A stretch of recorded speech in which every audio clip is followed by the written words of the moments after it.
আমি 23 বছর বয়সী একজন মেয়ে। ছোট থেকেই বাবার অবহেলায় বড় হয়েছি। ছোটবেলা থেকে এখন পর্যন্ত সবার থেকে শুনেছি মেয়েরা নাকি বাবার রাজকন্যা হয়। তাহলে আমি ব্যতিক্রম কেন? আমি কখনো এমন কোনো কাজ করিনি যেন বাবা মার বিন্দু পরিমাণ অসম্মান হয়। সবসময় ভালো স্টুডেন্ট ছিলাম, স্কুল কলেজেও টপার ছিলাম। আমার বাবা প্রচন্ড টক্সিক একজন মানুষ। ছোট থাকতেও যদি একটু সামান্য ভুল করতাম তাহলে কুত্তার মতো পেটাতো, এমনকি বড় হওয়ার পরেও মেরেছে। আর আমাকে কারোর সাথে মিশতেই দিত না। শৈশবে মানুষ কত খেলাধুলা করে, কিন্তু আমি কারোর সাথে মিশতেই পারতাম না। বাবার জন্য স্কুল কলেজে তেমন কোনো বন্ধু বান্ধব নাই যে আমি আমার মনের কথাটা শেয়ার করব। এই পৃথিবীতে কোনো বাবা কি কোনো মেয়ের সাথে এমন করে আমার জানা নাই। 22 সালে এডমিশনের রেজাল্ট খারাপ হওয়ার জন্য টনসিল অপারেশনের মাত্র 3 দিন পরে আমার কানের উপরে এত জোরে থাপ্পড় মেরেছে যে আমার গলা দিয়ে রক্ত এসে পুরো জামা ভিজে গিয়েছে। আমি পুরো শক্ত হয়ে গেলাম। এডমিশনের সময় এত বেশি বিরক্ত করেছে, সারাক্ষণ বলতো ঢাবিতে ফার্স্ট হতে হবে। আমি এতটা মানসিক অশান্তিতে ভুগতাম, 40+ মার্কস পেয়েও রিটেনে বাংলায় ফেল করলাম। যাই হোক, এখান থেকে আমার জীবন জাহান্নাম হয়ে গেল।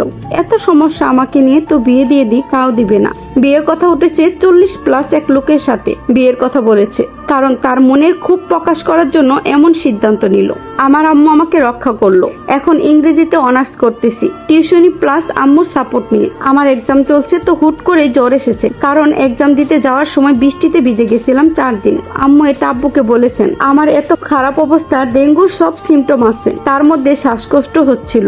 আব্বু তখন কল দিয়ে আমাকে এত বকলেন, বলে তোর এত সমস্যা কি এক্সামের সময়ই হয়? একটু বৃষ্টির পানি পড়তে পারিনি, মরণের জ্বর বাঁধিয়ে নিছিস। আমি সারাদিন ভিজলেও তো কিছু হয় না, অথচ আমার আব্বুর জ্বর হলে পুরো বাড়ি মাথায় তুলে ফেলেন। গালাগালি, আম্মুর গায়ে হাত তোলান, আরো অনেক বকাবকি গালাগালি করে কল কেটে দিলেন। আমি তার মেয়ে, অথচ আমার একটু ভুল হলেই এত বৃষ্টি ভাষায় গালি দেয়, যা কোনো খারাপ মানুষকেও কেউ দেয় না। আমার ছোট থেকে বৃত্তি প্লাস উপবৃত্তির টাকায় মানুষের পুরনো গাইড পড়ে পড়াশোনা করেছি, অথচ পরীক্ষার রেজাল্ট যদি কখনো 1 থেকে 2 হয়েছে তাহলে তো কুত্তার মতো পেটাইছে।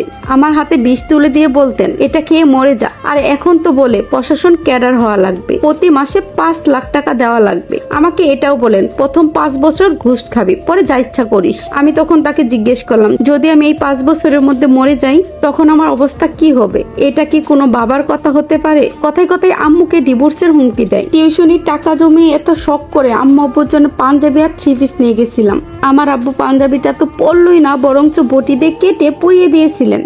বলেন আমি এসব চাই না, জব কর তারপর দিস। তখন আমার মনটা ভেঙে চুরমার হয়ে গেছে। আমি কি এতটাই অবহেলার পাত্র? আমি কি এমন অপরাধ করেছি মেয়ে হয়ে জন্মে? আমার বাবার যদি মেয়ে নাই পছন্দ হতো কাউকে দিয়ে দিত, এতিমখানায় দিত। তারপরে এরকম অবহেলা আর সহ্য হয় না। আমার জীবনে কোনোদিন সুস্থ কান্নাবিহীন একটা ঈদ আসেনি। আমার এত শরীর খারাপ, আমি বলেছি আমি একটু বাড়ি আসবো। আমার আম্মু বললেন সুস্থ হয়ে তারপরে আসো, নয়তো বাড়িতে অশান্তি হবে, তোমার বাবা রাগারাগি করবে। আচ্ছা, যে বাবা মা সন্তানের অসুস্থতায় পাশে থাকে না তাদের প্রতি কিভাবে যত্নশীল হব? কিভাবে তারা বৃদ্ধ হলে সেবা করব?